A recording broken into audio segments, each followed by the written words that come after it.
Fala, minha gente, beleza? Fabinho Mesquita aqui na área. Pessoal, eu peço desculpas, a minha intenção quando estava chegando a Copa do Mundo era que eu queria fazer vídeo todo dia sobre a maioria dos jogos, dando opinião, analisando, né? Falando um pouco aí do esporte bretão, mas correria, né? Serviço secular, família, outras coisas aí meio que impediram, né? Gostaria de ter feito um acompanhamento aí, né? Mais de perto aí, né? Falando de pelo menos dos jogos mais importantes, né? E eu não conseguia, eu peço desculpas, né? Eu gostaria realmente de ter conseguido fazer isso. Mas então eu vou falar aqui rapidamente da impressão minha da seleção brasileira nesses três primeiros jogos aí que fizemos aí na primeira fase, né? Primeira coisa, né? Contra o Marrocos, uma seleção muito forte, uma seleção que para alguns é campeã africana, para outros é vice-campeã, para mim é vice, mas assim, vice não é uma coisa tão absurda, né? É uma seleção muito qualificada. Na última Copa eles se tornaram a seleção africana aí mais longe em uma Copa do Mundo, eliminaram assim times que tinham possibilidade de brigar por título, como a Espanha, como Portugal, né? Então assim, não é qualquer seleção, né? Não é qualquer seleção. Realmente o Brasil ele sofreu no primeiro tempo, tomou 1-0, teve certa pressão ali, parece que num certo momento os jogadores estavam meio aflitos, né, sendo pressionados ali pela boa seleção marroquina com muita velocidade, muita intensidade, né? E o Brasil ficou numa situação meio complicada, até que o Vinícius foi lá e numa jogada individual empatou a partida. E aí depois no segundo tempo, pessoal, o Brasil ele melhorou.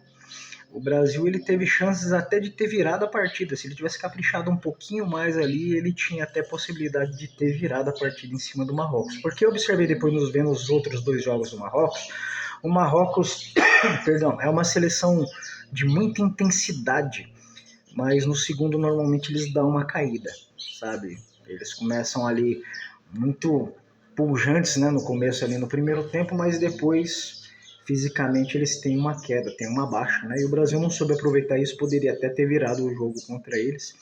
Já no último jogo deles aí contra o Haiti, né? A necessidade fez eles no segundo tempo ter que, ó, porque eles estavam ficar atrás do placar do Haiti, né, cara? Algo surreal, né? Que ninguém imaginava talvez, né? Aí beleza, conseguimos aí um empate com eles, poderíamos até ter ganhado. Aí muita gente ficou pessimista, né? O pessoal já estava pessimista, depois de ver aquela primeira partida, não sei não, né? E com razão, né? A seleção deu motivos para o pessoal ficar meio na dúvida, né? Do que fazer. Aí depois veio o jogo contra o Haiti, que o Brasil ali com certa tranquilidade, né? Fez 3-0 e acho até que perdeu a oportunidade de ter feito um saldo maior, né? Porque o Haiti é uma seleção mais limitada, mas no segundo tempo parece que os jogadores deu uma tirada no pé ali, né? Talvez o medo de tomar cartão e ficar suspenso, ou de entrar numa dividida mais forte, né? Falar, não, a vitória está garantida, depois a gente se vira contra a Escócia no último jogo, né? Então não serve muito de parâmetro, porque é uma seleção mais abaixo, né? Aí fomos pro jogo contra a Escócia. Aí eu tô vendo gente falar que, mas a Escócia é um time fraco. Quem é a Escócia? Cara, a Escócia é um time muito bom, viu? Não é um time que é candidato a título, mas é uma seleção dura, tem bons jogadores. Cara, e o Brasil, o esquema ali, os jogadores com vontade, sabe, brigando por cada bola, marcando na saída, pressionando eles, né? Conseguimos ali duas bolas, né? Dois gols de bola roubada e fizemos o gol. Ainda teve aquele gol do Vinícius Júnior que foi anulado, né? Mas assim, falando primeiro da participação do Brasil nesse jogo aí já mudou um pouco, né? As pessoas, de modo geral, começaram a olhar para o Brasil assim com outros olhos, né? Falou, opa, será, né? De repente jogar desse jeito aí, né? Então, realmente, né? Não é nem 8 e nem 80, porque não é uma seleção horrorosa, a seleção da Escócia, né? Então, assim, quem estiver achando, ganhou fácil desse jeito porque é a Escócia, queria ver se fosse contra fulano, Beltrano, Ciclano, se tá, seleções mais fortes, né? Aí, pessoal, a Escócia não é essa baba toda. É uma seleção boa, tem bons jogadores, boas peças ali, né? Fizeram uma boa eliminatória, fizeram grandes jogos contra grandes seleções, né? Então a Escócia tem sim um potencial aí de atrapalhar.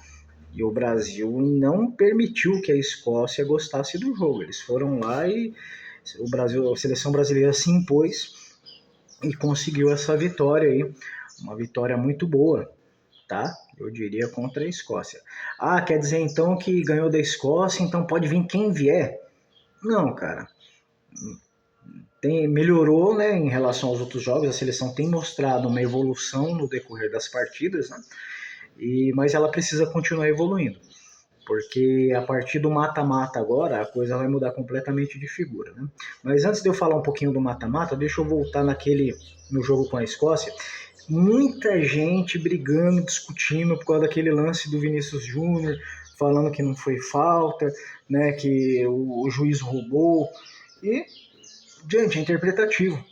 Eu sei que olhando o lance, se você pegar o replay e olhar, tem um negocinho, o Vinícius realmente toca no pé do jogador da Escócia, ele vai chutar a bola, ele nem consegue chutar a bola porque a perna dele é afastada, ele chuta outro pé de apoio, né? E aí que eu falo, se esse lance fosse de um escocês em cima do brasileiro, um monte de gente que tá falando que não foi nada ia falar que foi falta, entendeu? Se o lance fosse invertido, um escocês tocando no brasileiro e o escocês levando vantagem fazendo gol, muita gente que tá falando que não foi nada ia falar que não, foi falta. Como pode não dar falta num lance desse?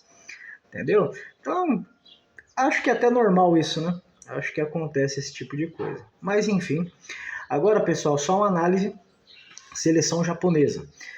Muita gente, e o Japão no ano passado ganhou da seleção brasileira. Pessoal, calma. Realmente, o Japão evoluiu muito, a seleção muito mais organizada, com muito mais qualidade técnica, qualidade individual, consciência tática, do que ela era, por exemplo, na Copa de 2006, quando a gente meteu 4-0 neles. Não é o mesmo Japão, é um Japão muito melhor do que aquele. Mas calma lá. O Japão ganhou do Brasil um amistoso, com falhas individuais do Fabrício Bruno e do Hugo Souza. O Brasil saiu ganhando de 2-0 e poderia ter feito 3-4. Agora, a Copa do Mundo, cara, os jogadores do Brasil não vão entrar do mesmo jeito que entraram no amistoso no ano passado. Ano passado eles entraram e fizeram 2-0, de repente acharam que o jogo estava fácil, né? E aí relaxaram e tomaram um empate, como eu falei, contando com falhas individuais, né? O jogo dos 16 avos é outro papo, cara. É outro papo. Os jogadores já vão entrar mordidos por esse resultado do ano passado. E é Copa do Mundo, cara. O jogador brasileiro não vai entrar com a displicência, vamos colocar assim, que ele jogou no amistoso. Então, assim, tem que respeitar o Japão. Não pode ir com oba-oba, não pode entrar em campo achando que já ganhou. Entendeu? Tem que respeitar os caras. O Brasil tem que jogar com o mesmo espírito que ele entrou contra a Escócia, principalmente no primeiro tempo. Brigando por cada bola, intensidade, sabe, velocidade, marcação em cima, muita atenção. A seleção japonesa é muito organizada e rápida e é muito inteligente, os jogadores, né? Então, muita atenção, foco o tempo todo. E dá para o Brasil passar. Aí, hoje, quando eu estou gravando o vídeo aqui na sexta-feira, vai ter França e Noruega. Se o Brasil passar pelo Japão, que é bem possível, o Brasil é favorito, pessoal. Por mais que tenha os pessoal aí que é pessimista e acha que não, o Brasil é favorito contra o Japão. Só que aí, França e Noruega, quem perder vai pro lado da chave do Brasil e vai enfrentar a Costa do Marfim. Então a previsão para nós é de nas oitavas de final, ou a gente vai jogar com provavelmente mais provável, né? Pode ser a Costa do Marfim? Pode. Mas mais provável a Noruega ou talvez até a França. Aí já é jogo mais complicado, né? Você tem que encarar uma França nas oitavas de final, pessoal, aí é outro papo. Aí a gente tá falando da principal favorita ao título, né?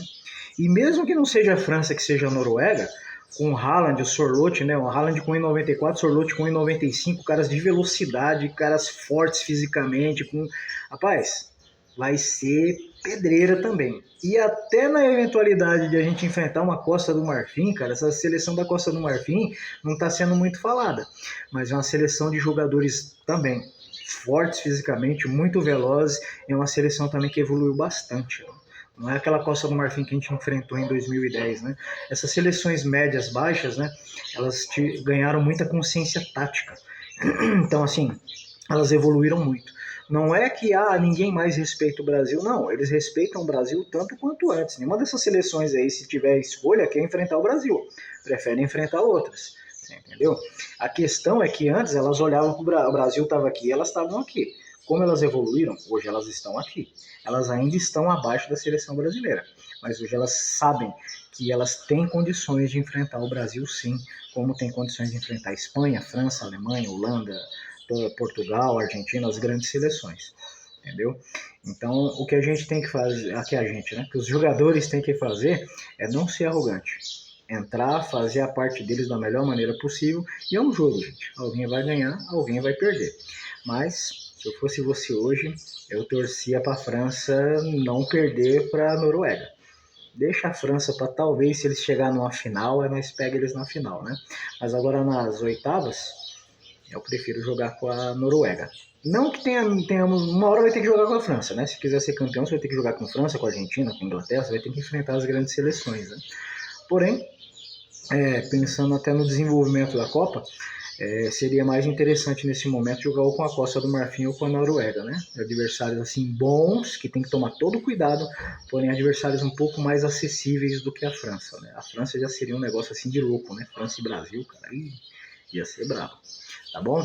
Mas vou tentando aí depois no mata-mata falar de cada jogo aí, beleza? Para você que acompanha até aqui, meu muito obrigado. Se já foi inscrito, um forte abraço. E não esquece de dar o like para fortalecer a gente, beleza? E sugira esse canal para algum amigo seu que curta futebol. Forte abraço, valeu!